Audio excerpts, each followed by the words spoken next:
سیلابی صورتحال کے دوران ڈسکس ہونے والے اعداد و شمار میں کیوسیک، اونچے یا درمیانی درجے کا سیلاب، بیراج یا ہیڈ ورکس جیسی ٹرم سننے کو ملتی ہیں، لیکن ان کا مطلب کیا ہے؟ کیوسیک کیا ہوتا ہے؟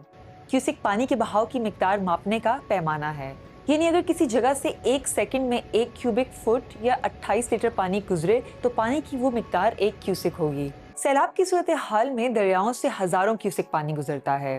Flood forecasting division Punjab کے ایک سینئر اہلکار نے BBC کو بتایا کہ 1 لاکھ کیوسک ریلی کا مطلب یہ ہے کہ دریا کے اس مخصوص پوائنٹ سے ایک سیکنڈ میں 2,83,170 لیٹر پانی گزر رہا ہوگا۔ درمیانے، اونچے یا انتہائی اونچے درجے کا سیلاب، یہ سن کر ذہن میں سوال آتا ہے کہ یہ کیسے طے ہوتا ہے کہ کسی دریا میں اس وقت درمیانے، اونچے یا انتہائی اونچے درجے کا سیلاب ہے۔ اس بارے میں ایکسپرٹس کا کہنا ہے کہ ہر دریا میں سیلاب کا تعین دریا کی گنجائش، اس کی چوڑائی کے مطابق طے کیا جاتا ہے۔ پنجاب کے محکمہ آبپاشی کے سابق چیف انجینئر ملک شبیر احمد نے بتایا کہ دریائے راوی اور ستلج چھوٹے دریا ہیں اور عموماً ان میں پانی کم ہوتا ہے۔ اگر ان دریاؤں سے 2 سے 2.5 لاکھ کیوسک پانی کا ریلا گزر رہا ہو تو وہ ان دریاؤں کی گنجائش سے بہت زیادہ ہے اور اسی لیے یہ راوی اور ستلج میں انتہائی اونچے درجے کا سیلاب سمجھا جائے گا۔ ہیڈ ورکس یا بیراج کیا ہوتے ہیں؟